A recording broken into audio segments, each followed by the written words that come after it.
semua, bertemu lagi kita dalam Ronda PJRM. Kali ni kita nak buat sosial eksperimen bertajuk Beza yang Terasa.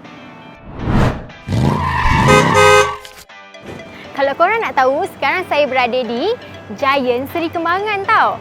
Giant Seri Kembangan merupakan salah satu rakan strategik yang melaksanakan PJRM. Jadi korang, jom! Korang rasa dengan nilai duit yang Zul ada ni, agaknya berapa barang yang Zul boleh dapat Jom! Program Jualan Rahmah Madani bukan sekadar jualan murah biasa. Ia adalah intervensi kerajaan untuk memastikan barangan asas kekal mampu milik, terutamanya menjelang musim perayaan ini.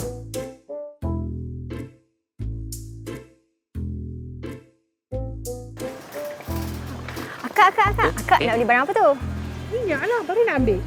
Jap. Saya ada satu cabaran untuk akak. Beli barang dapur menggunakan duit yang saya ada ni. Betul ke? Betul lah. Jom. Jom. Ni dah jualan Rahmah yang saya cakap tu.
Kalau ikut harga biasa, semua barang ni sepatutnya mencecah 128.43 sen. Tapi di PJRM harga RM99.40 je. Betul lah Zu. Jimat hampir RM59 kan? Betul. Boleh guna ke lain laki tu.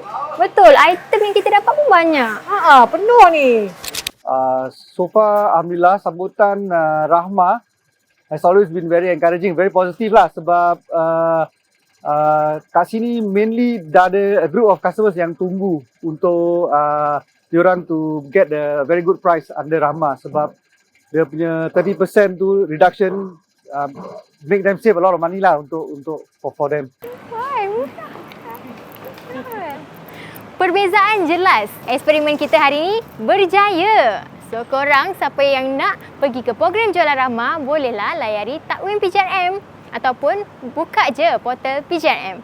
Rancang perbelanjaan korang dengan bijak sempena Ramadan dan Aidilfitri dan jimat lebih banyak di PJRM.